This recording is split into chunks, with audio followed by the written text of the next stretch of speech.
All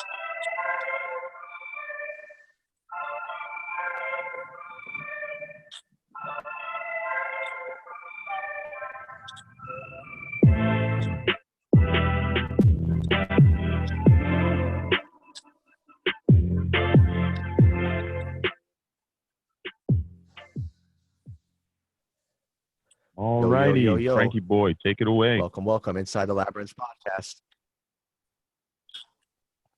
We got I'm very honored to have this guest today. This is actually going to be, Jay, I feel like we've been stuck in the labyrinth ourselves, man. It's just one podcast after another. So, episode 3, we had Corey Gregory, season 2, which was great. And that'll be out soon.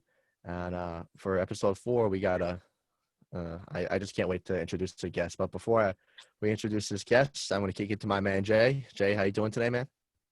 How's it going, everybody? Welcome back to Inside the Labyrinth podcast.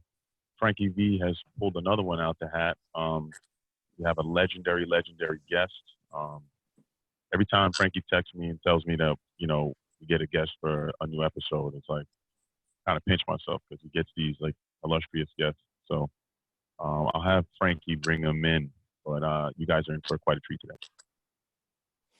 So we had the honor of season 1 to have one of the best strongmen in the world and one of the strongest people in the world, in my mind, the best strongman, Brian Shaw.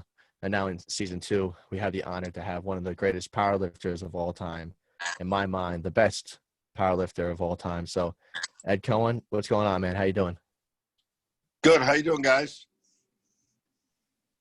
Pleasure to have you on your show, man. Pleasure to have you on the show. Thanks.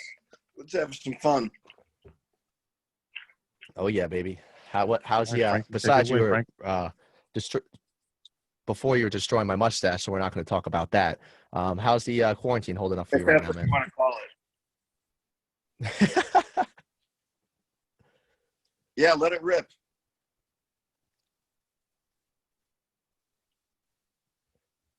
So how's the quarantine holding up for you, Ed? I got no problems. I don't really like people anyway, so it's pretty easy. So that's actually the first time I heard an answer like that. That you've been practicing social distancing before social distancing was a thing. Yeah. I train a little bit. I can still go to the store and do a little bit of shopping and stuff. The rest of it's easy. I don't mind my own company. I get along with my woman great, so it's not a problem at all. Got you. Where are you located? Just outside of Chicago on the south side. Okay, all right. Chicago hasn't been that bad, right? There haven't been that too many cases out there of COVID, right? No, I haven't heard much about it. I look at our Governor Jelly Belly's little,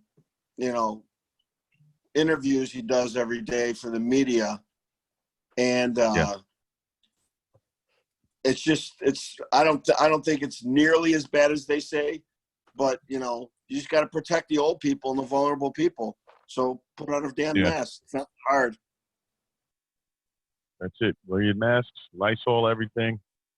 Don't stand on top of one another. Don't lick any banisters or hand railings. Yeah, our toilet seats like that one stupid ass chick. Yeah, that video was crazy. You saw that video? Yeah. She ain't never getting kissed again.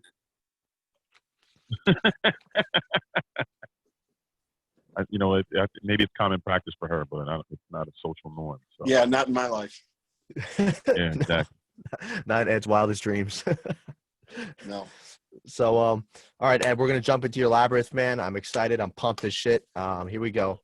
So take us through kind of how Ed was growing up, more high school. Did you play any high school sports? And was weightlifting even there for you in high school? And kind of how was your whole experience in high school and growing up? Actually, I started lifting weights right before I went into high school. My first year in high school, I was 4'11", 98 pounds. So I was kind of intimidated by a lot of the other sports, except for wrestling. They had a 98-pound class in wrestling, so I wrestled for a while. And then I was like, after my first year, I started to grow. from lifting weights, not really height wise, but just muscle wise. And I went from 98 pounds to 130. And I was so like in love with lifting weights and getting bigger that I said, fuck wrestling. I don't want to do this anymore. This is what I like. And it just took off. It was like something I could do by myself, because I was pretty introverted, probably a little bit of ADD. And so it was just like something I could dive in myself and in my own head with and be happy. Now, when you were lifting like that, when you said F wrestling and you just started lifting, now, were you just lifting by yourself? And you said you're an introvert. Did you train with anyone, or kind of you just taught yourself? I lifted with myself. My dad was an accountant when I was younger, and he bartered with some people and got some little pieces of equipment. And so I trained by myself for like 1 million hours in the basement till they'd come down in the basement late at night and make me come up to bed when it was like 1:30 in the morning. So that's how I started off. Then I had a little training partner. We lifted in his basement, and then I ended up joining a gym. What gym was that? It was a Chicago Health Club, which ended up turning into Bally's. And it was like right on the south side. What year was this? Right over the border from, this was around 77. Okay. So I was like 14, 15 years old I was like, when I first joined the gym. Okay. Gotcha. Yeah. So what was the training programs like that? Most of the gyms I've ever trained at. Reading magazines? Pardon? Yeah. There was Muscle and Fitness and Powerlifting USA. Yeah, it was just those two magazines, and I read them like there was no tomorrow, and I followed everything in those magazines to try to learn. Trial and error. Oh, so that was your training template, just those magazines. So you just kind of I don't want to say winged it, but that was your only wealth of knowledge that you had then. So you just kind of followed that to a T, and then it eventually became like part of your workout routine. Yeah, it was. That's all that was available. There was no social media or anything online then, so it was just some books and magazines. That's about it. And you just kind of wing it, and you find your way. You learn from your really bad mistakes. Trial and error, yeah. So Ed, when you graduated high school, did you start working or anything, or did you go to college, or what was that like? I did some electrical work for a while, and then I just started training people at a young age before it was even popular. Oh wow! Now the electrical work, did you like go to school for like to develop a trade, or you just is something that you just picked up to a family or something like that? Yeah, and then I ended up dropping out because it wasn't my passion or anything. I hated it, and then I just started lifting and training people. And that's what made you feel more like similar story, more alive, right? More like Ed, I guess you would say. Oh God, yeah, that was me. It was totally me. It's what I was born to do. Now, when you first started training, Ed, was it powerlifting or was it more bodybuilding type of workouts, or kind of just whatever was in the magazine? I attempted to bodybuild. That was before they even posed to music. Oh, so that was just straight silence and flex. That was Ed's perfect world right there then. Yeah. I copied Franco Colombo's posing routine out of the back of his book. And I just did that out on stage. I think the hardest part for me, because I'm really, really a white boy, was trying to get a tan. That was probably the hardest part. Trying to get a tan? Yeah, people probably didn't see me on stage in the lights. Now, Ed, were you rocking a creepy mustache back then in the 70s as well, or no? I still don't. I don't even think I could grow a mustache now. It's like me. I can barely grow facial hair, brother. That's fine with me. Oh, as long as people keep calling me a Right on. creep, that's why I got to keep the mustache. You know, Ed. Yeah, That's yeah. it, Frankie. The Frank Colombo, man. Like, were you able to watch all the shows? Because I'm thinking, like, Ed, like, you know, on YouTube you can type in any posing routine or anything, like Lou Ferrigno, Frank Colombo, Arnold, obviously all them. Like, were you able Yeah. to watch any of them live or something, or that was all magazines? Oh, Where you had to yeah. order that? I met him in person.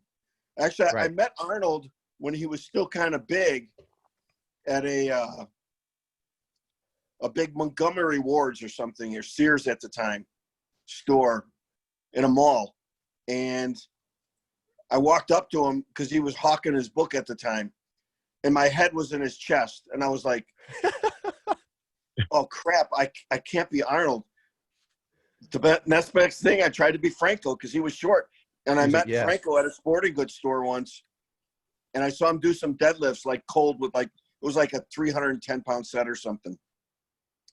So I fell in love with Franco Colombo. And after I tried bodybuilding, then I saw Bill Kazmaier. They used to still have the national championships in powerlifting on TV on Wild World of Sports. Yeah. And I saw Kaz lift. And I was like, well, wait a second. You could be that big, that strong, not have to diet that hard, or wear those skimpy shorts on stage. I think I got my sport now. So then, boom, that was it. Yeah. So once you saw Bill, that's kind of like, holy shit, after this bodybuilding stuff, powerlifting is for me kind of mindset. Yep.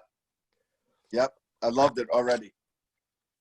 How was that transition from, I guess, more of, would you say you're doing like more hypertrophy, like, you know, 10 to 12 to 15 reps instead of right into powerlifting? When you're young, everything you do gets you big. Right. So I just trained more of a power bodybuilding approach my whole life because I didn't want anything. I didn't want a close grip bench or an incline bench or a dip or a different kind of squat or a different kind of back work or shoulder work. I didn't want anything to be weak. So I trained them just like I did the powerlifting exercises pretty much. I didn't want a weak link anywhere. And then the rest is trial and error. Yeah. Right. I like that. And it's kind of like the old school stuff, right, Ed? Like, and like you're the definition of old school training, man. It's just hard head, don't give a shit. There's no weak links. Like, you want a big bench, well, you need big triceps. So, you know, dips, you know, big back, pull-ups. And those are, you know, big and push-ups. Those are old school things that a lot of people, I mean, I'm 27 years old, Ed. A lot of people try and forget about now, and they don't realize you do dips, you start doing weighted dips, you start doing weighted pull-ups, weighted push-ups. That will build the muscle. You don't need all these extra, you know, curricular movements and all this stuff. Everyone looks for an easy way out, and there's not an easy way out, especially if you truly love what you want to do. You have to do it right and dot your I's and cross your T's. So you don't want to leave any stone unturned or have a weakness in any area, no matter what sport or what profession you have. If you have a weakness, get it stronger.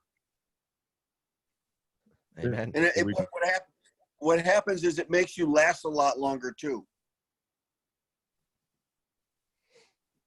Oh yeah, definitely. See, that's a wealth of knowledge I don't think people have. Yeah.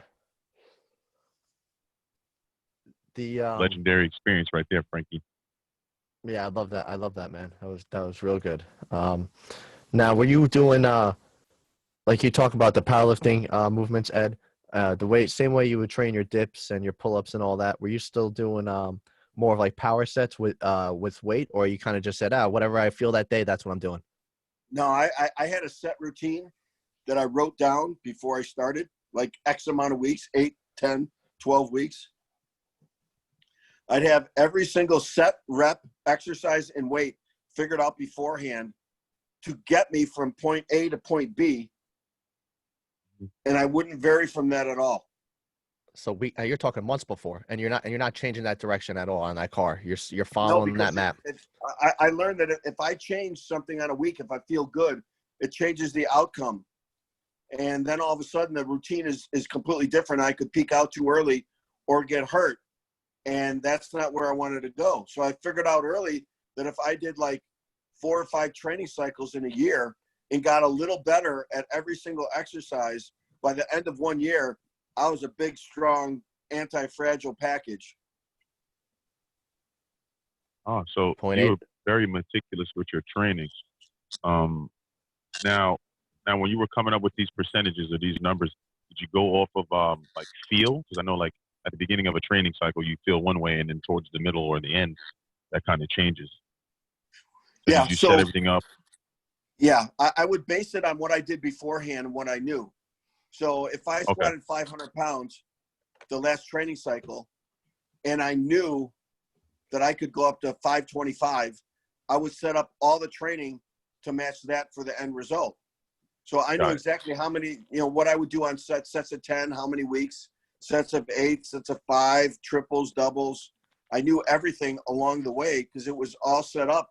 I didn't lift with an up. I lifted pretty meticulous as far as how I went about it. And I knew that every week built up to the next week.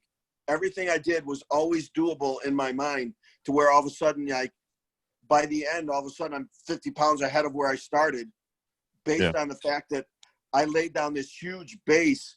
Every single training cycle was a new, bigger, stronger base so I could go up higher and higher. It wasn't like, oh, I just got my squat, the squat stronger, or the exercise, the bench.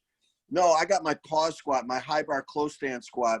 I got my bent over rows, my pull-ups stronger, my stiff leg deadlifts, my close grips, my inclines, my dips, my behind the neck presses. I got them all stronger. So there was chunks of muscle and strength everywhere on my body all the time, and I got them better and better every time. So that's what I mean. Like, there was never a weak lift or weak link. If there was a weak lift, I was weak in something, there was no way I'm going to let that go by and let it stay weak. Oh, I'm just not good at that. Oh no, screw that. I'm going to get good at that because in the long run, if there's a weakness somewhere, that's what's going to blow. Gotcha. Exactly. So for our listeners out there, like, just pay attention to what Ed just said. Paying attention to where the weaknesses are and just making everything around it stronger makes it possible for you to have no glaring holes in your game. So having those little pieces, and putting those into the workout, over a long period of time creates a better, stronger lifter. And notice that he said that he did not lift with an ego. He had an end goal, and that, in the beginning of the process, he says, listen, I'm going to, hit this set number. And he didn't let his ego get to him. He stayed on track to complete his goal. I think a lot of people need to hear things like this because, like I said, like, you grew up in an era where there wasn't social media or anything like that. So, when people look back and they see your journey, right, they only see, the world records, right? They only see the totals. They don't hear the work that you were putting in, and, how meticulous you were to staying en route to, becoming successful. So I think a lot of our listeners will take away from this, little tidbit that you just gave us that, being meticulous and staying the course is the key to success. Yeah, there's such a large amount of learning that you get from doing that way all along the way, from week to week to week, from cycle to cycle, from year to year. So there's, a certain amount of steps you have to take.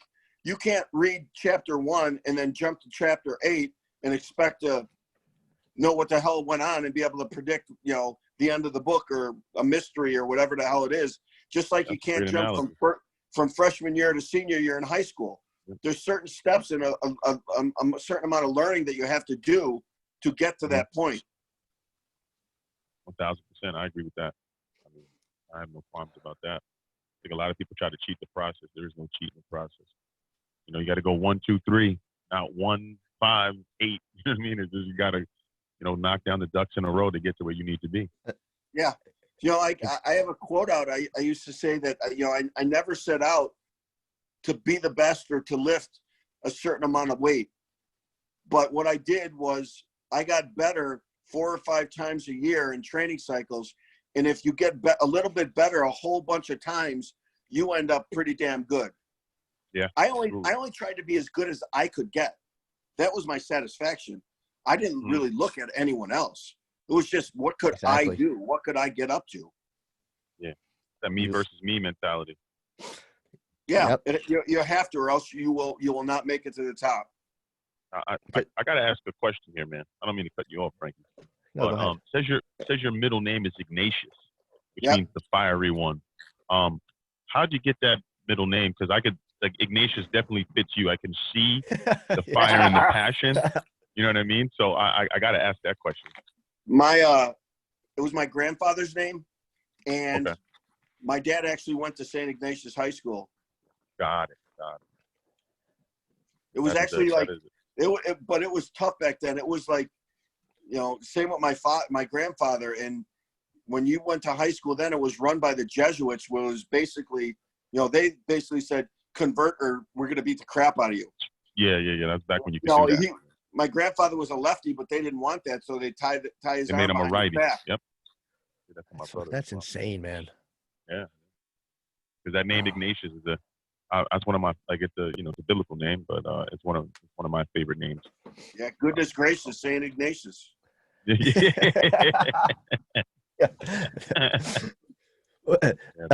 fiery one.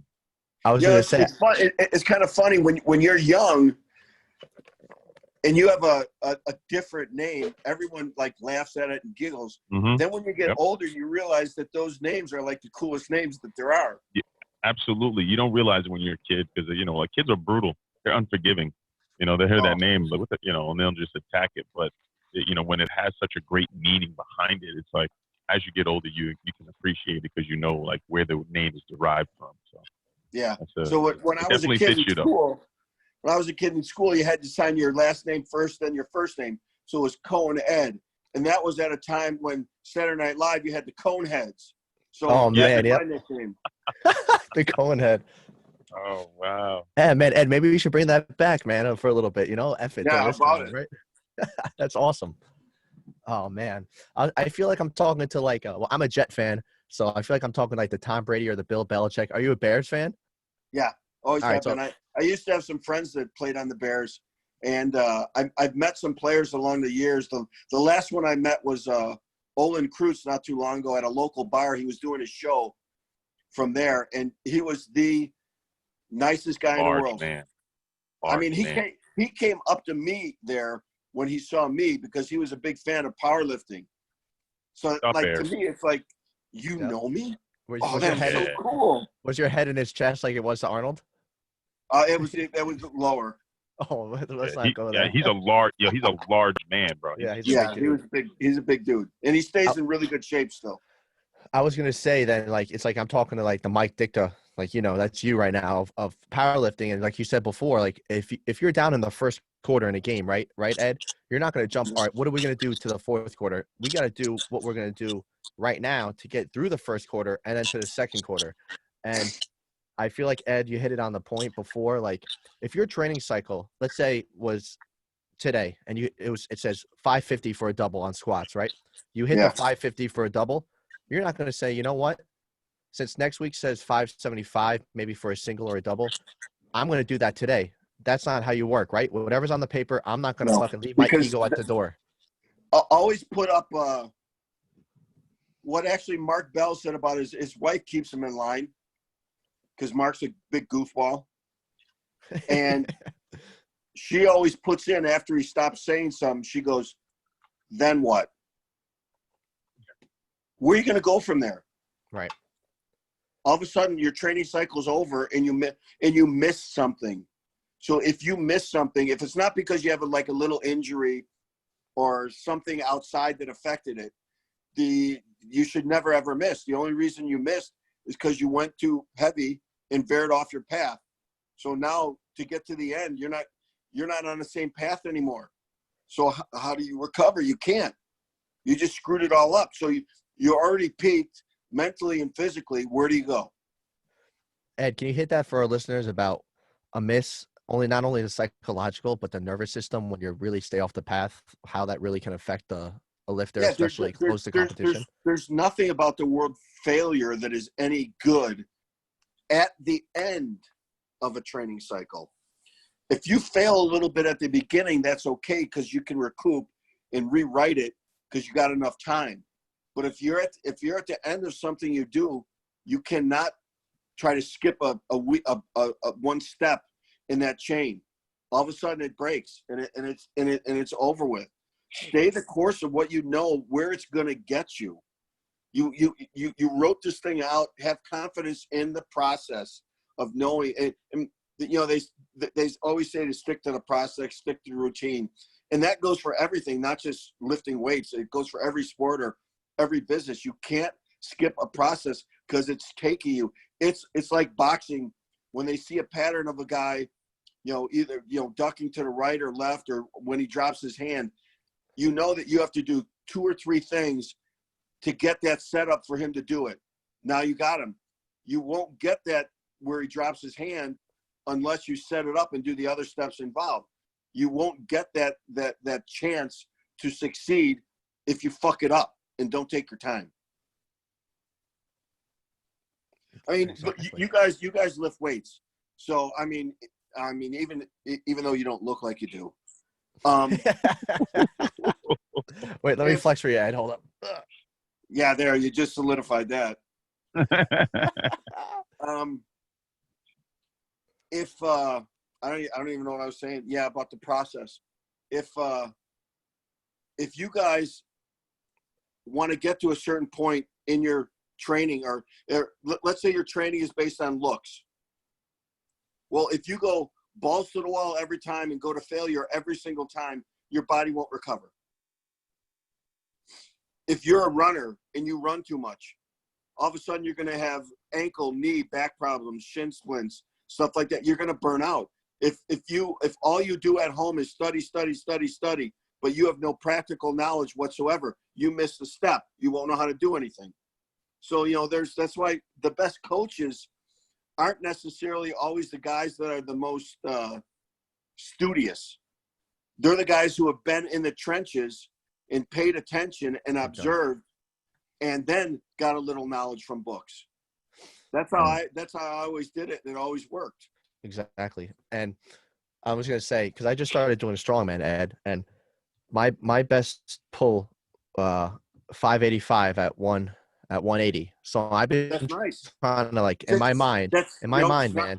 You finally got 6 plates on the bar. That's pretty cool. No, and that's the thing. I've been trying to chase 600, man, without, you know, really just I'm talking. People don't understand, Ed, right? How consistent and how hard it is to be get how do I say this? Natural 600-pound deadlift, any weight class. It's not easy. It's very hard. And 600 pounds is a lot of weight. Right. And I take pride in that it's a triple pound body weight pull, but that's my best. I'm a decent deadlifter, but I realized after you just said this is I've been trying to get to 600 for so long. I'm going to get it one day. I promise. Want me to tell you how to get it? Please. I'm all ears. Okay. You did 585 before, right? Yes. I want you to concentrate on trying to get 570 for 3 reps. Ooh. Okay, Frankie, you heard the man. Yeah, that's the GOAT again, has spoken. I pause, Ed, because my problem is I think, you know, and a lot of people say, all right, I'm going to go in each week, and I don't do this now because my training is completely changed with strongman and everything and being more smarter. But before that, maybe a year and a half before I got really sick, 2 years ago, I would always feel like, Ed, that I'd have to work up to 500, 525 for 2-3 reps. And that just that was a learning process of myself. How fucking blown I was sitting in the cop car, trying to benching the next day, 2 days after, I was just blown. And it's like, you can't go in there and lift all that 90% for weeks when you're not even training for a competition. I don't think people understand that. You should only train 90% or above at the max for 4 weeks. Gotcha. Right. So I hope people are really paying attention to that. Yeah. Because I think, Ed, people in their mind, if they see 60, 70%, you know, let's say 70 to 80%, that's a good working set. I think if they see that, they're like, oh, it's not enough weight. I got to go heavier. And again, people in the gym, I call it egogram, Instagram. I got to put this up, but it's like, dude, for what? You know what I mean? I don't think people really understand the importance of that 70 to 75% work, right? You want to build and get stronger. And, you know, building strength, building muscle, building confidence. Everyone talks about how do you get such a positive mental attitude? When you walk up to the bar, you look like you own it. I said, I already do. I already know in my head I'm going to get it based on the training I already did. Right. there's always going to be some amount of apprehension. But I know if I follow certain steps, how I get under the bar, how I walk it out and set up, how I brace and get everything tight. I know all I have to do is go down and come up. Yeah. And that's a mental addition too, right, Ed? Yeah, that's how you get your positive mental attitude, is by doing it the right way and succeeding. You don't get a positive mental attitude by failing all the time. And anything. So that's why that's another reason why you stick to the routine. Positive reinforcement on yourself all the time. Yeah, what I took from that's just life advice. You know, like even if you step away from the bar, if you attack life that way, you know, you cannot lose. You know what I mean? It's if you took your time with whatever profession or whatever goal you had, and took the time to learn, and it's way shorter time to learn than it is to keep missing and doing the same stupid crap you did before and never succeeding, because you could look back and you'll see those same people in the same position they were 10 years before that, because they didn't take the time and do the steps. They never got better mentally, physically, emotionally. They never got better in any way, shape, or form. And that's all part of it. If you can get a little bit better every time, not only will you get stronger physically, but you'll get stronger mentally, spiritually. Everything happens at, over a short period of time, you're better than you were before. Yeah, I think the problem is now a lot of people is, the mindset is not, I say 1% better every single day, right? And if you do that over a long period of time, obviously that's going to lead to success. But people want to, achieve greatness, but they don't want to put in the man hours. They don't want to put in the required time it takes to master something. Everybody wants that, get rich quick overnight type of situation, and they don't understand it's a grind. You know what I mean? Like you have to put in that work. And like Frankie was saying, like guys are going to the gym and like they'll just ego lift. And the one thing that I paid attention to, that what you said before was like, I did not ego lift. If I had a plan, I wrote it out and I stuck to it, and you didn't deviate from the plan. It's very hard for someone to want to achieve something, right, and stay the course. You know how many times people would say, hey, well, I want to buy this house, or I want to save up X amount of dollars. And then next thing you know, you see that person and they're buying, some shit that they don't need. That's going to take you off the path to get to where you needed to go. So if you really have conviction in what you say, why can't you stick to the script? So like, I'm taking notes while you're talking. So it's like, when someone in your position speaks like this, I have to pay attention. I have to take notes. I have to really try to apply this to my life, because the recipe that you have is successful. So I'm just taking like little tidbits that you're giving me, and I'm just writing it down. You know what I mean? Because you have 71 world records in powerlifting, bro. Like, if this man tells me pull 60% for X amount, I'm going to do that, just because I know that person with a wealth of knowledge and life experience, right, is telling me something. So I'm taking heed, and I'm going to apply it to how I live my life. Right. And thanks. Yeah, that's exactly it. But what you did is you set yourself up at the beginning to win in the end. Yeah. That's all it takes. Is like, you had a routine. Your routine may not be steps, sets, and reps. Your routine could be, I have to read this book to learn how to do this. Yep. That's it. That's it. Simple as that. I did a talk one time at a medical college, and I had all these students that, these guys, their IQs are like through the roof. And one of them started asking about lifting and about the time constraints with his studies and how he can't lift the way he wants to. I said, oh, so lifting is more important than being the greatest doctor in the world, is it? He goes, what do you mean? I said, you're worried more about lifting than becoming a doctor. In 4 years, you might be one of the most intelligent doctors to ever graduate this school from where you are right now. And you're going to worry about a set of curls now? You see what I mean? Priorities. Yeah, priorities. You got to think about that. What's the most important thing? You can come back and lift. You could stay in shape. You don't always have to have a great set of biceps or abs. You go off for a run. You could do push-ups and lunges and all kinds of stuff. It's like, okay, this is the most important thing in my life that's going to set up my life where I get to make myself happy. I can earn an incredible living. I can take care of the people around me. I can save people's fucking lives and make a difference in the whole world. And you're going to worry about a set of curls and stuff right now when in 4 short years, and those 4 years go by really, really fast.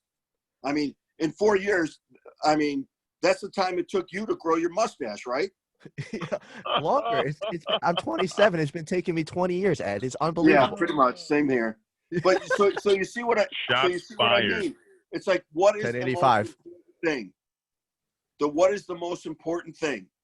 And take care of that first. That's the number one priority. Then you put it in order, and then you can make out your plan for the day, week, month, whatever you want. Win. What's important now? My college football coach used to say that, and someone on the podcast, Huge Fat Loser, said, win. What's important now?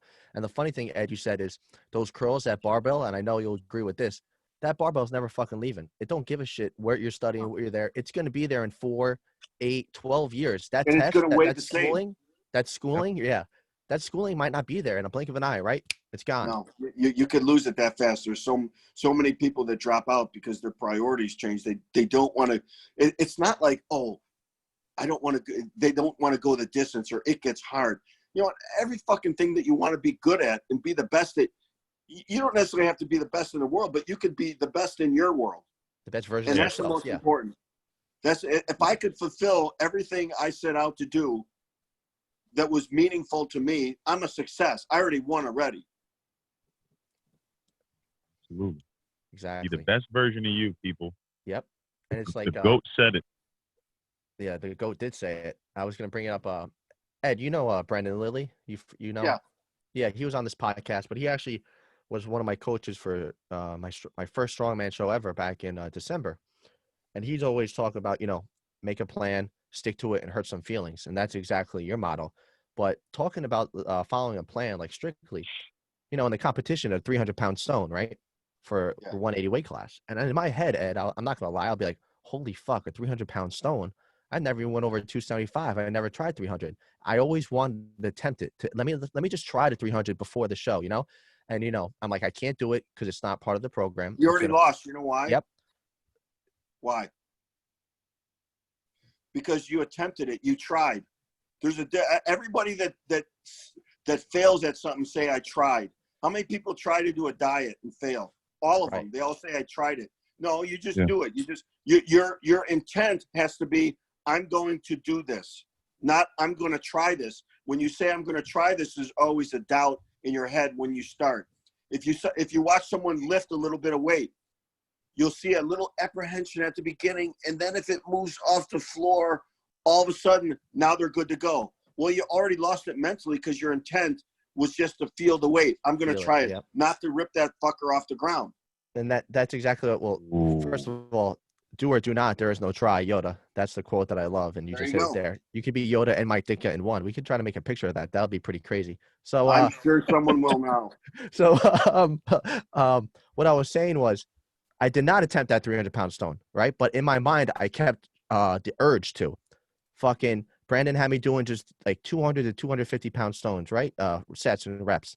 Day of the competition, fucking went in, picked up that 300-pound stone, and to 54 inches, I just missed it. And then 2 weeks later, we tried it again, the 48 inches. But just picking up that 300-pound stone and realizing, holy shit, what would have happened if that was it, man. Like, for me, having that 300-pound stone in my lap and getting it to 48 inches, Ed, was like, and like you said, in my world, it was like, holy shit, I just did something I was worried about during the training cycle, that if I did attempt it, I'm not even going to lie, honest, Frank means honest, I probably would have been a little bitch and said, I can't get this. Do you know what I mean? It would have fucked up my whole entire training cycle. Sure. So see, what I took from that whole thing is living with intention, bro. Like that was clutch. Like, the fact that you said that, you keyed in on that too, Ed. You said you tried, right? And people who fail at things said that they tried this or they tried that. I just wrote that down. Live with intention. I always say that, like, live with purpose and intention, and the end result will be success. I think a lot of people, they make excuses, or they have like you said, like the apprehension in their mind. The things that I've said that I can do, that I've written down or thought of, I've achieved. And everything that I kind of had like a little bit of I don't know, like negative self-talk about, I've always failed at. So that kind of resonated with me when you said that. You know, when Frankie was talking, and you already picked up on the word, you know, I wanted to try. You said when you said you already failed because you said that you wanted to try. Yep. Yeah, the game's over. So people have to remind themselves that negative self-talk, like if you walk up to the bar like you own that motherfucker, and you should be able to rip that thing off the ground with no problem. The minute you say to yourself, "Oh, shit might be a little bit too heavy," you've lost that battle. So having that mental fortitude and being able to say, like, you should walk into a room and day of competition and be like, "I'm the most prepared motherfucker in here. I'm the baddest dude in here. There you go. I should You be able to." set yourself up to succeed by what you already Yes. did in the gym.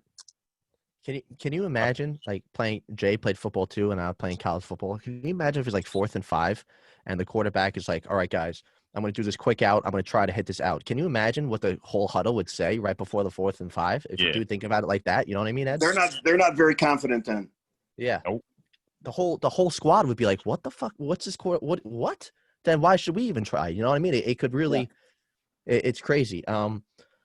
Ed, I want to bring it back into in the past a little bit in your labyrinth. Kind of what made you pull the trigger on that first show, your first powerlifting competition, as in your mind and like your mindset going towards that. The first one ever. I was 16 years old. It was 1980. Oh man. I weighed just a little bit over 150, so I was in the 165-pound class. They didn't even have squat racks that went low enough. So they had to take the weight off the racks and put it on my back. And you're making fun of my mustache. Uh-huh. I didn't even have pubes back then, so don't worry. So it took me 3 tries before I got my opener. And I was 485. That was my first attempt.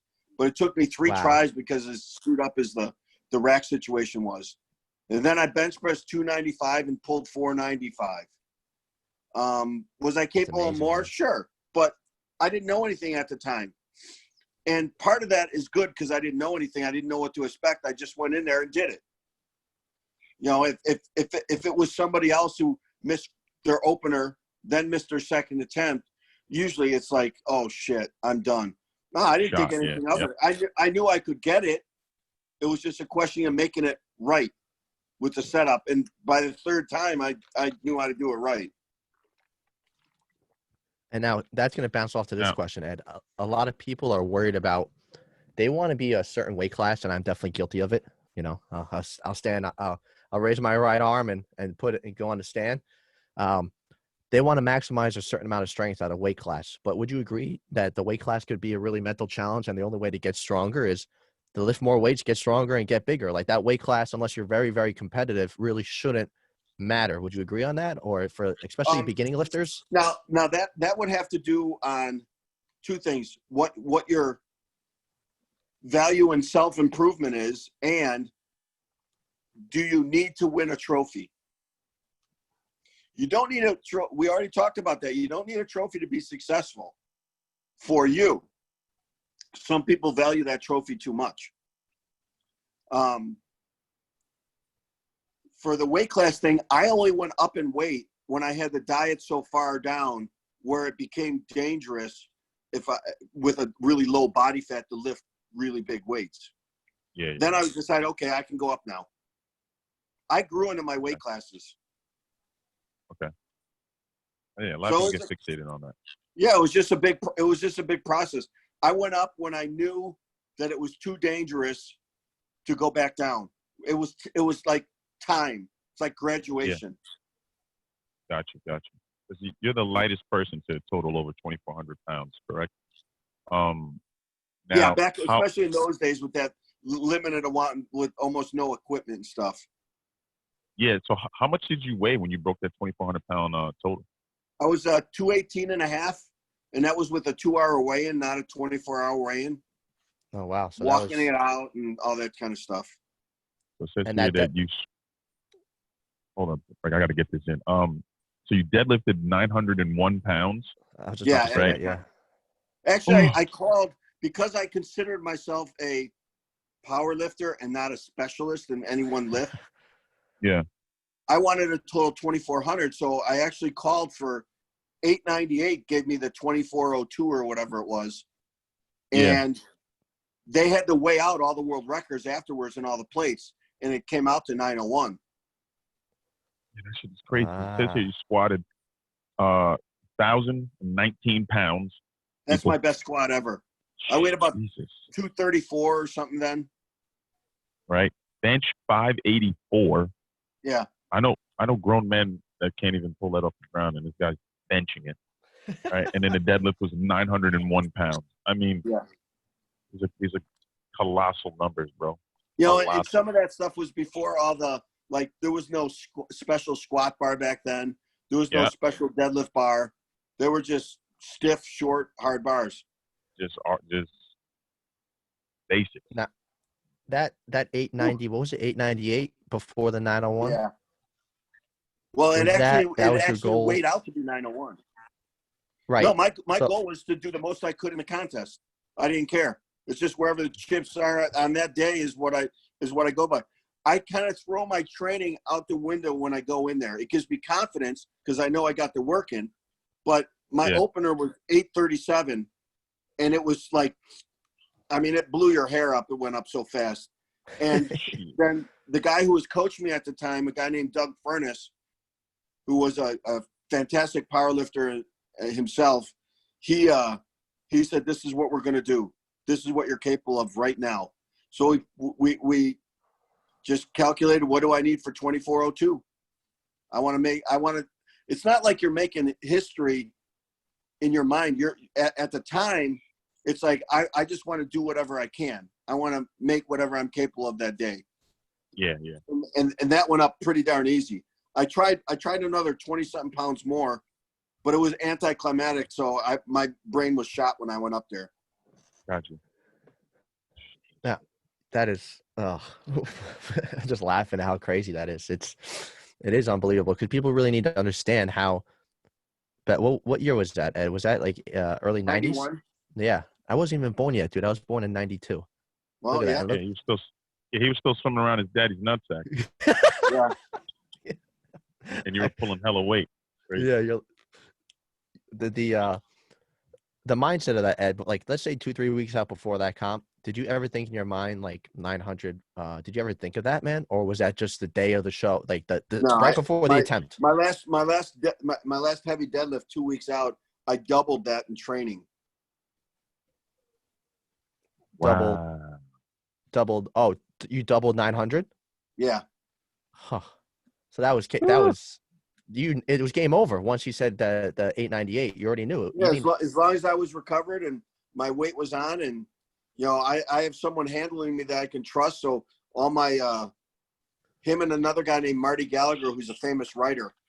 Doug would coach me and pick all my numbers, and Marty would have all my numbers written out and exactly what time I was going to take them.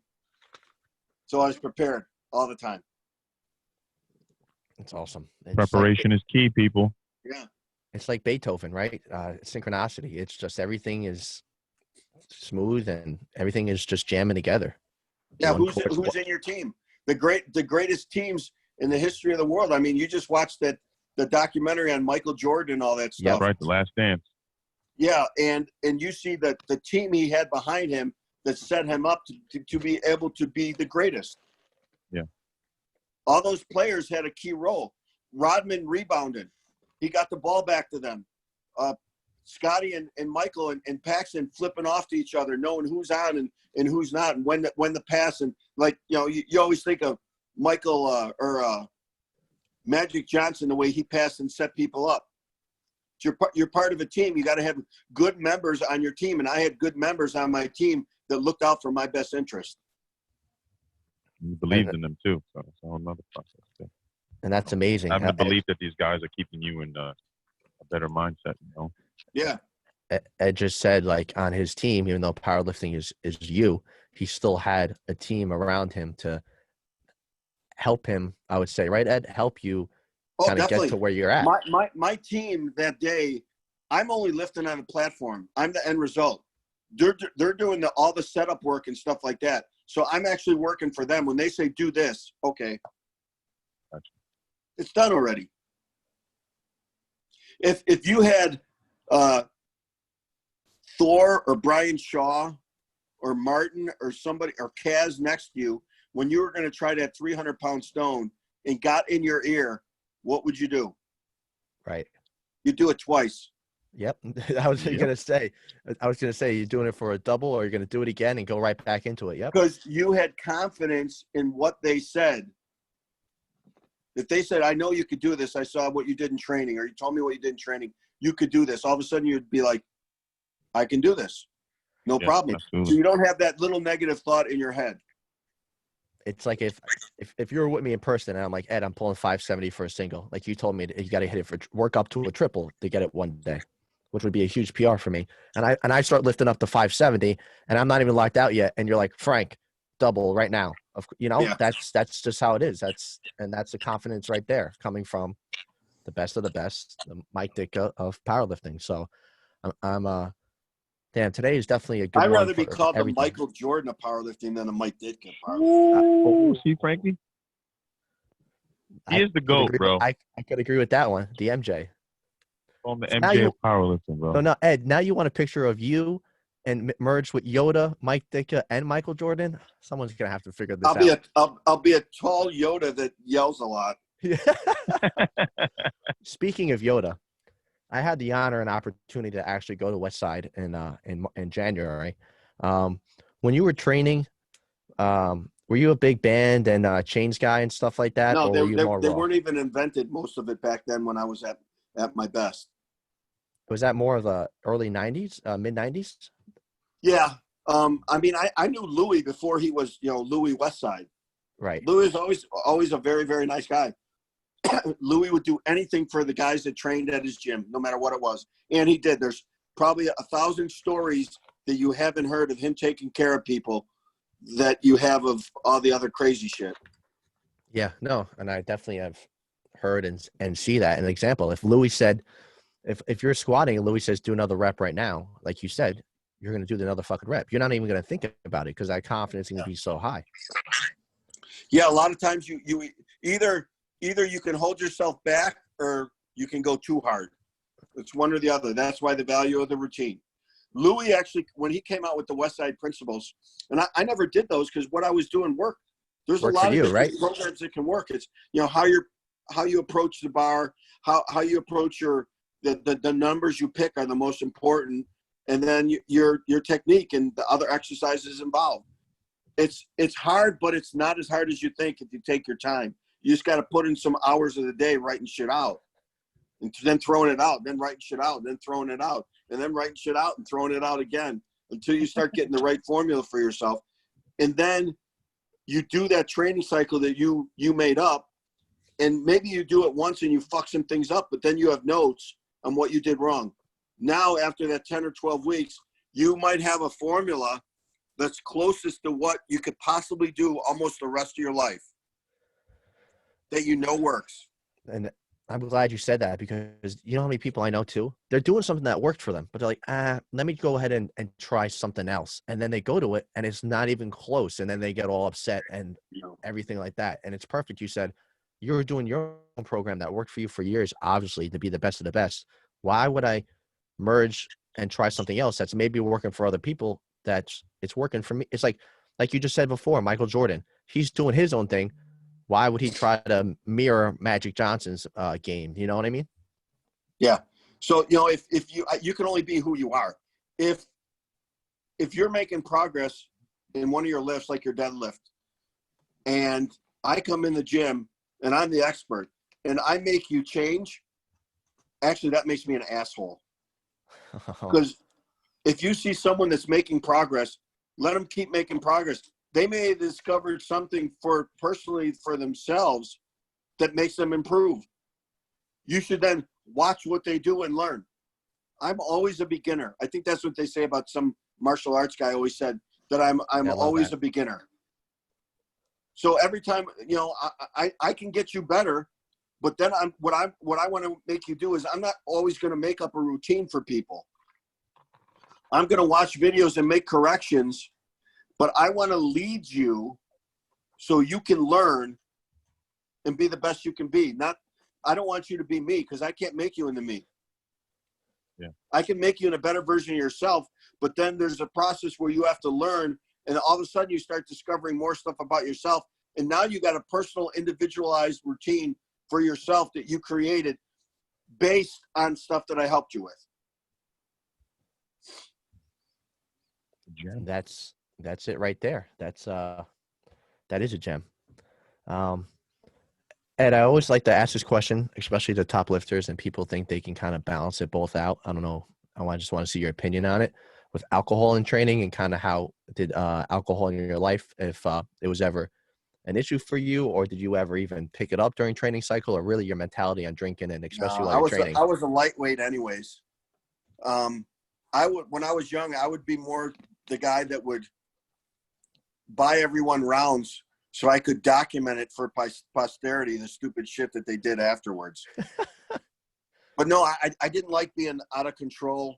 I had to have control over myself at all times. I just didn't feel good. And, you know, if you have a few beers or something, it can screw you up for a few days. I didn't want that. It's about 3 days it can last, just for your nervous system and your hormones to get back. If I want to train the next day and train correctly and hit the numbers I'm supposed to hit, I can't be compromised in any way, mentally or physically. But look, people say, oh no, you know, you got to give up so much. You got to do that. You know, I didn't give up shit. Training in the gym and making those numbers and making myself feel good about myself and being successful, that was more of a gift and than anything else. That was a gift from God that I was able to do that and succeed. That's what I wanted to do. That's what made me feel good. All that other shit didn't make me feel good. I mean, I still hung out and had fun and everything else, but I didn't drink and smoke and do stupid shit. Not like that, because that was a gift. That was my reward for just being a good guy and following my dreams and what I was supposed to do. That hard work in the gym was a reward for me. I loved it. I love that, man. I felt that through the screen, Ed. I felt that, man. And you said it from the start of the podcast. I think you're very blessed, and you really get to know yourself at a young age, where you never let your ego take over who you are.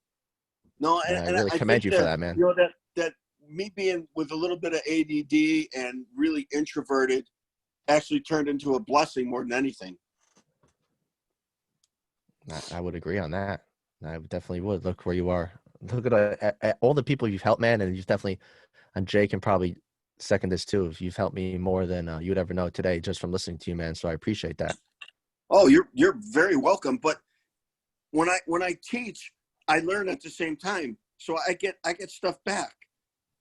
If you're so closed-minded or closed up to other thoughts, or to just, I'm really, really, my best part is I'm really good at observing and watching and just surveying the room, sitting by myself.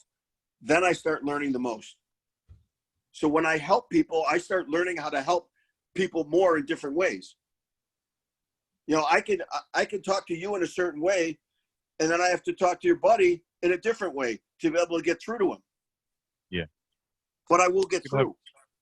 People have different learning styles too. You know, it's like it speaks volumes about the person that you are, because you always say, like, you know, you're always the beginner, and you know, it's Bruce Lee used to say stuff like that: be shapeless, be formless, right? You put water in a cup, it becomes the cup. The water in the bottle, it becomes the bottle. So adapting to your surroundings and adjusting shows a lot about who you are. Especially, you know, being in the position that you're in. You know, you set world records. You have a wealth of knowledge, and for someone to say, "Hey, I'm always the beginner. I'm always looking to learn and be better." You know, that's another piece of life advice I think people should take from this interview. You know, you're never too knowledgeable to learn more. Always be open. Always be a vessel, and you know, expand your mind. You know, like, you know, there's 10 different ways to do things. You know, your way may not be the best way. It's just one of several ways to accomplish a goal. So I hope people take that, you know, take what you just said and apply that to how they attack not only like lifting a bar, but like living their life. Yeah, you don't be so reactionary. Just take a little bit of a step back and look Just slow it down. and Slow observe, it down. Yep. and you'll find the answer a lot faster than if you're too reactionary. Yep. So And you I live my life like that. There you go. And you hit it. You said you learning by helping other people and being in recovery and being sober from alcohol. And like one alcoholic to another alcoholic is helping me get sober and helping me learn. One powerlifter learning and helping another powerlifter is helping you, maybe not physically also, but mentally. But not even alcoholic, powerlifter, bodybuilder, anything. One cop to another cop, a fireman to another fireman. You're just helping another person, making you a better person. So I'm really happy you said that, and I hope people can really realize that even just because you think you know everything or this style works for you, you helping someone else in their style might wake you up and be like, wow, I really never even thought I would see that or think about that. I don't know how to be a cop. I don't know how to set up all the sound stuff like our buddy right here did. I don't know how to change the oil in my damn car. Someone's always going to be better at something than you. I'm just in the gym. Okay, I'm the man in the gym. When I step out of the gym, I'm just freaking Eddie Coan. I'm just a regular dude. That's it. Wow. Well, Ed, on that note, we're going to wrap up. I'm going to ask you a few questions so our listeners can get you more, to know you more. But that was, I love that, man. And once you step out of the gym, you're just Eddie Coan. And I hope people really realize that, especially. I'm really good at being me. Once you take off that uniform and that badge, or you take off whatever, you're who you are. I'm Frank. Yeah. Jay is Jay. And like you kind of said, don't take things too personal at the end of this podcast. Wrap it up. You do it for you. Yeah. And I have my own goals to make me happy. And that's what it's all about. Right. I can't make anyone else feel good if I'm miserable. Yep. 1,000% with you on that. So, Ed, if you had one food to eat for the rest of your life, every single meal, the same meal, what would you pick? Are we like throwing health and stuff out of the window? Whatever you want, man. Anything you want. If I could stay healthy, it would be crispy, greasy tacos. From where? Can't go wrong with the tacos. You have a special place you go to, or you make them outside that like some people would like think we're disgusting, and those are the best places. That's always the best place when you know some hole in the wall somewhere. They make the best food. Yeah. After my second choice would just be like meat and rice. That's it. I'm fine. Steak, red meat type of deal, right? Yeah. Bison. Yeah, there you go. That's one of my favorite ones too. A lot of people. I follow mostly the vertical diet, Stan Efferding stuff. I've been reading that, man. I just watched the whole, and that's a gem out there. That is gold. When he's at Thor's gym, he's got like 5 million views on YouTube. He breaks it down. Everyone should watch that. That was one of the most. Stan and I have done a bunch of workshops and seminars together. So I usually sit back off to the side when he speaks. And I throw out questions that not just to keep it rolling, but questions that I legit want to learn all the time. That's Again, awesome. I'm just a regular guy. I'm going to learn from everybody. Yeah, and I think it's a perfect way to say, Ed, that every day you wake up, you can learn something new, and you got to be open-minded. Yeah, that's all you do. Sit back and relax. Enjoy the world.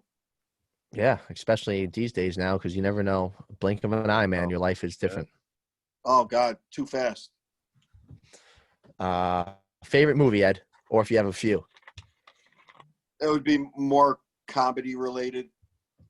Something like Kingpin or something like that. That's goofy, funny the whole time. You have a favorite comedian or anything, or favorite actor that you like to watch? No, not really. Anybody that's good and it's funny, throw it on. Yeah, one of the funniest things I mean was the Chappelle Show. Oh yeah, yeah. Right. Oh yeah. And his last stand-up thing he did on Netflix was just pissing in your pants funny. Yep. If you had a time, sorry, Jay, go ahead. No, go ahead, Frank. You got it. No, say what you're gonna say. Say what you're gonna say about Dave. I know you're. No, he raised some eyebrows with that last stand up. A lot of people thought it was a little bit controversial, but everybody I know that's like a true Chappelle fan, they loved it. So I mean, I loved it. Well, that's because people are so sensitive now. You can't make fun of this. Exactly. Say this. Yeah. That's in Living Color. That show was so successful because they made fun of everybody and had a riot. Yep. When I was younger at Quad's Gym on the South Side, either you were a cop or a felon there. That's pretty much it. And there was me, an Italian guy, there was a couple brothers, there was an Asian guy, and then a couple other guys. And when we went all out, a couple Latin King guys even, and we'd go out to lunch at like Fuddruckers afterwards, and it would just be everyone saying every racial slur you can imagine. And it was so damn funny. It was like, oh, if we could have taped one of those, it would have been viral instantly. Yep. Those times are long gone. People are way too sensitive. Yeah. Way too sensitive. Yeah, it's what can they call me? A Mick or a potato head or white boy or what the fuck? Right. And it's no big deal. You can't take it personal, right? Once you start taking stuff personal, you're already halfway lost. And we talked about that last episode. It's all fun and games amongst good people. That's it. That's really it.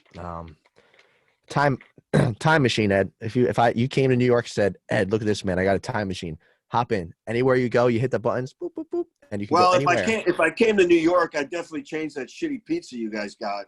Oh wow. Chicago guys always say stuff about New York pizza. Yeah. I've always noticed that. Well, we're not used to the real thin stuff. Yeah, you guys get that big deep dish, right? Either deep dish or just a little thicker is good for me. Deep dish, it's too much for me. But okay. No, I'm sure there's a couple stupid things I've done when I was younger, but for the most part, if I learned from them, you learn who your friends are. If you screw up enough, and then you learn from your own little mistakes that make you better. I wouldn't change that much. Not even in your life, Ed, it could be in the 1800s, 1700s. I'm talking Viking time. You could go anywhere just to live that type of lifestyle if you had to live a certain lifestyle. Yeah. See how life was back then. It would be way earlier. It would be more Viking related because of I like real violence. Kind of like I got. Look at him smiling. Now I can see the mustache. Yeah. You son of a bitch. I've got like a sickness that I love it. Yeah. Even though I don't want to have to do it, but I've trained for that for a lot of years, which a lot of counter-violence stuff with knives and all that stuff. That's cool. Yeah. And so my perception is a little different than most, but it would be more something like that where everything was simple and clear cut. Gotcha. I got a question. Ed, if you could pick one athlete, like your favorite athlete or your top 3 athletes, who would these athletes be? Probably like Michael Jordan and Mike Tyson. Yes. Mike. Thinking about like Mike, that. Iron Mike, what do you think of Mike Tyson returning? Any quotes that he says? No. Now, as far as like beating Tyson Fury or who that's not happening. Yeah, it's like you don't know unless they got up to each other how good Mike Tyson is right now. You see the videos, and I wouldn't stand in front of a punch. I'd be down on the ground crying my eyes out. Probably even before I got in the ring, I would be like the guy holding on, not letting anyone fucking push him in. But people just they need a new hero, and everyone loves the comeback from being down and out. And I'm more impressed by that. Mike Tyson seems to be a nice, calm, easygoing guy now that loves everybody than a killer. Because he said the reason he didn't want to go back to boxing was because he didn't want to become the killer that he was on the inside when he was younger. Yeah. He's like a warrior with a purpose now, they call him. Yeah, I think, he made his mark. In my eyes, there's nobody ever that was better than Mike Tyson when he was at his best. Nobody. He would have crushed every single person, whether it be Ali, God rest his soul, or anybody else, he would have crushed them because he came at them so fast and hard that they couldn't defend themselves. And back to what you were saying earlier, right? I think he had a lot of people beat before he even stepped into the ring. His intimidation factor was so that's what his thing. ridiculous. He said, when I looked in their eyes, if I got them to blink or look away, I know they were already done. Yeah, exactly. He was probably one of the most tenacious guys I've ever seen in the ring. Yeah. And you know, when he was in his prime, everybody was ducking him. I feel like he didn't get his just due because, you know, yeah, he was the youngest, you know, heavyweight champion of the world, but I mean, dudes were running from him. Like Vander was running from him. Lennox was running from him. Like when Tyson was in his prime, nobody wanted any parts of him because they knew that they would probably get their head knocked off their shoulders. Yeah. But Michael Spinks, when he was the champ, he got hit with a low hook to the body, and he went down and he looked up and you could see fear in his eyes where he was like, nope, I'm not getting back up. Not doing it, yeah. Tyson was my childhood, so it was like Tyson and MJ. Like those two mics right there are forever in my book. I just, you know, like those two dudes were the epitome of like what, you know, what success was. You know what I'm saying? Like Tyson, if you watched him in the ring and, you know, Customato would call out numbers and just bah, bah, bah, he was a machine. Yeah. People don't understand that the head movement, you know, the way he would turn his body in certain, like he was punching people, like not to, like people say like he had cruel intentions. They were beyond cruel. If he was hitting you, he was trying to rupture something inside of you. He wasn't trying to land a punch. He was trying to hurt you. No. People don't understand that. Like I think a lot of guys now, they fight and it's like more like, yeah, I'm gonna get a point here and back off. No, Tyson was trying to like bruise your liver or like, you know, rupture a pancreas or something. He wasn't here to give you love taps. And I think like sports, when, you know, in the late 80s, early 90s is what I remember. It was just completely different from what we have now.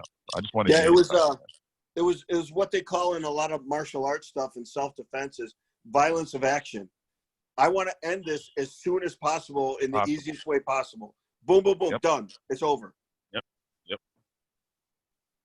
The longer something goes, the more shit can go wrong. Yep. I was about to say that. So let me end this expeditiously. Pow. One shot. That's it.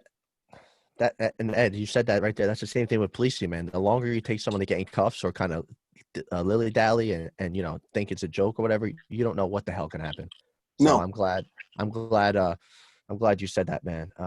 But look at the work Tyson put in to get him to be the greatest when he walked into the ring that no one saw. Look at the work you do, not just when you were in the academy, but what it took you to be more knowledgeable and more aware of your surroundings as a cop in New York. People don't see that stuff. People don't see that. Right. And then they just see the videos of, you know, pigs, pieces of shit, all this stuff. But they don't. It's like we always say, just give these people 1 week, 3 days in a row, especially in a heavy house or in a bad part of Chicago or a bad part of New York City, and really see what goes on. Not just that one video for 1 minute. You know what I mean, Ed? And it's the same thing with training. Not just see that one Instagram video you put for 60 seconds. The day in, the days out, the eating, the sleeping. What are you thinking? What are you writing down? Who are you talking to? How are you making yourself better? All that stuff adds up. And it's not just be extremely grateful. I have a friend of mine who's a big defense attorney in Cook County, which is where I live in Cook County, which is actually the worst county you could be in. It's like the murder capital of the world. And I was down there at Cook County, the courts one time with him, and we were out to lunch, and we started talking about the neighborhood that we were in. It's more of a Hispanic neighborhood, not always the greatest. And I said something to him. He goes, "Oh no, wait a second, Eddie." And he was a public defender down there for 20 years, anyways. And he goes, "If you lived in this neighborhood or one of the other neighborhoods, you would be doing the exact same shit and getting the same exact trouble as anyone else because that's your norm. That's what you're surrounded by. You don't know anything else." And that really made me think. It's like I appreciate what I got, where I came from, and I don't squander any moment. Yeah, I love that. And people really need to realize if they're in if you're, especially as a young cop somewhere, and you go into the South Bronx, if you go into Brooklyn, the 7.5, the 7.3, or where you're at, you need to remember that these people that grew up, this is what they know. You don't know how they were grown up, how they're raised by a family. You don't know anything about them. So especially as a cop, if you start judging people on the streets of their actions, well, you shouldn't. You have a job to do, and you don't even know that side of the world. I grew up in Rockland County, New York, which is a very wealthy neighborhood. You know, it's not county. It's not nothing to compare it to the city. And I'm very blessed that I was able to learn from guys with experience on and show me the right way. And you can't even just judge someone from that, because if they lived where I lived in Rockland County, they would probably not been, you know, committing the crimes or doing what they had to do to Of survive. course not. Life in the Yeah. trenches is different. It's a real world. Yeah, Environment it is is. key to like thriving and growing. And if you're placed in a position where like, you know, it's dog eat dog, I mean, that tends to change the outcome of how you would live your life. You know, some people that live in these neighborhoods are good law-abiding citizens, and it just happens to be there's bad batches in every there's a bad apple in every batch, right? So Yep, you know, and everything. every neighborhood is going to have that. Where there's impoverished people, or people, disenfranchised people, you're going to have crime, and that's just part of the break. But to them, Societal it's not norm. crime. It's what I It's had just to them do living. to survive. Yeah, Survive. it's just Yep. them making it day to day, and like I said, environment is key to how people react to things and how they choose to survive. So I think I always say, you treat everybody like a human being. You start there and then you build from there. If they want to take it to a certain level, then you can take it there. But I know I usually come in very calm and hey, how's it going? Good afternoon. I like to speak to people how I would like people to speak to me. So I come as a human being, and I don't talk down to anybody, because I understand these situations that these people live in. I have family members that live in these neighborhoods. So I always try to approach every single situation as if I'm talking to somebody that I know personally that, is near and dear to my heart. And then sometimes it doesn't end. Sometimes it doesn't end right, but I could just walk away. Exactly.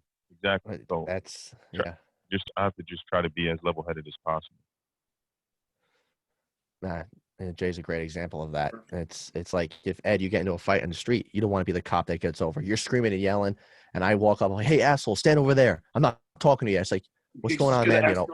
Right. What's your name? Always try to get your first name. Ed. All right, Ed. I see you're going through a hard time. Just give me 1 second, please. Like, I'm just trying. We just got here, trying to figure it out. Try to see if that works and take that step. And like you said, like Jay said, we got to do what we got to do. One, to survive and come home and protect the other cops and protect civilians. Yeah, and this guy is having a moment that he may never had before. He might have had some bad shit happen to him lately that it just made him mentally compromised, and you got to get through to him. Yep. Right. So I'm glad that this conversation turned into something like this. Last question, Ed. You have one lift in the gym to do, one main lift and one accessory lift to do every day for the rest of your life for working out. What would you do? Squat and bent over rows. I like it. I know now. Tell the listeners why bent over rows. It made my back big and thick as shit. Myself and a guy named Brian Schoonfeld, who was a strongman in the old days, he was good at pressing stuff. And we would actually do a training cycle just like a deadlift cycle, but with bent over rows. And we'd have a bent over row contest by the end of the training cycle. That's awesome. I think we got up to like 578 for a double. Jesus. Oh my God. That's it. I'm working on my bent over rows, Frankie. There you go. I know what I'm doing after this. I never met a weak man with a strong back. Yep, a big back, big bench. Noted. Have you ever where done? Where do you put the bar when you squat? Where do I personally put it? On your back. Oh yeah. What do you lay down that makes your whole body stabilize when you bench? On your back. What do you deadlift with that has to be strong as shit? Your upper and your mid back. It makes sense. There you go. Big I'm back, adding it in, Frankie. Everything. Big back, big everything. Yep, strong everything. Man, the MJ of powerlifting, Eddie the GOAT Yoda Coan said it. So, Ed, right? Actually, one more question. Did you ever add in any strongman type of lifts or do any type of?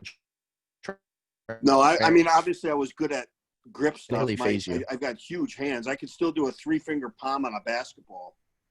Oh, sweet! Wow. Yeah, I'm like not even 5'6". Jesus. But yeah. Oh. Yeah, see?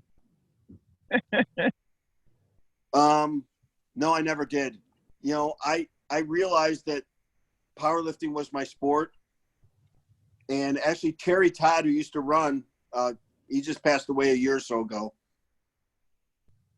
He used to run the Arnold Strongman. Now his wife, Jan Todd, who was a powerlifter, she runs the Arnold Strongman stuff. And he actually invited me beforehand if I wanted to get involved in the Arnold Strongman and do one of the earliest Arnold Strongman contests. And I go, what? Are you crazy? I'm like a Lilliputian compared to those guys. I'm like a hobbit. You know, I walked back there and I stood next to Brian Shaw and Phil Pfister at the time, who won the Strongest Man contest. And I just kind of looked up like that. I'm like, there's no way. Yeah. What, are you kidding me? I knew my place. I knew my role. You knew who you were. Know your role, right? Yeah. Who says that? The Rock? Know your role, Coach. Rock. Yeah. Know your role. Yeah. Wow. Well, Ed, all jokes aside, man, I really appreciate you coming on, and really funny podcast and able to joke around. And honestly, man, be a mentor to young guys like me and like Jay, and to a lot of us, man. And I'm really going to take this moment and this video for the rest of my life, man, and to really learn by it. And you know what? You guys made it so easy because you're just regular dudes, and that makes it really easy to talk to. And that, man. Believe me, I enjoyed this just as much as you guys do. Thanks, man. And I'm going to take you up on that, man. We can do any of these things at any time. No problem. Oh, awesome. Thank you, man. Ed, I'm going to take you up on that New York pizza thing because I want to try to change your mind. But yeah, we'll be in contact because the gym I just opened, obviously with Corona, but it would be amazing one day. And I know a lot of the cops and firemen would love it to come on in and maybe do a talk or something. And we could talk about that in the future. You know, man, that would be something else. Sure. You know, a friend of mine, he's a big defense attorney out there named Rick Collins. He's big in powerlifting, bodybuilding. He's like the world's foremost authority on nutrition or supplement and steroid law in like the whole world. And I think he's the president of the Nassau County Board or the Bar Association. Oh, in Long Island. Wow. Yeah. Okay, yeah. Long Island. Yeah. Yeah, that's awesome, man. So yeah, whenever I'm going to come out there, I'll let you guys know. Thank you, brother. Perfect. Ed. Thank you, man. And again, like you said, this was just a normal conversation, man. 3 guys just bullshitting. Like, you know, if we were at a bar, and I would be drinking seltzer, but just hanging out and getting to know each other. And that's what life is really all about. We all bring something into this conversation based on our experience. Yep. So we all learn and we all helped each other. Yeah, I may have been the focal point, but there's a lot of things that you guys brought up that you've done that mimic a lot of the stuff I did in a different way. So you get through to people in a different way all the time. It's like how you deal with people, how you talk to people. We may do it in different ways, but we're going to get through to them one way or another. So Amen. You guys are awesome. And that's the bottom line because Eddie Coan said so. Yeah, no, I'll take that. Ed. All right, Ed. You have a great day, man. We appreciate it, and be safe. All right, man? Take care, guys. Thank you, Ed. Have a good one, brother. You guys be safe. Ciao. Bye now. Will do.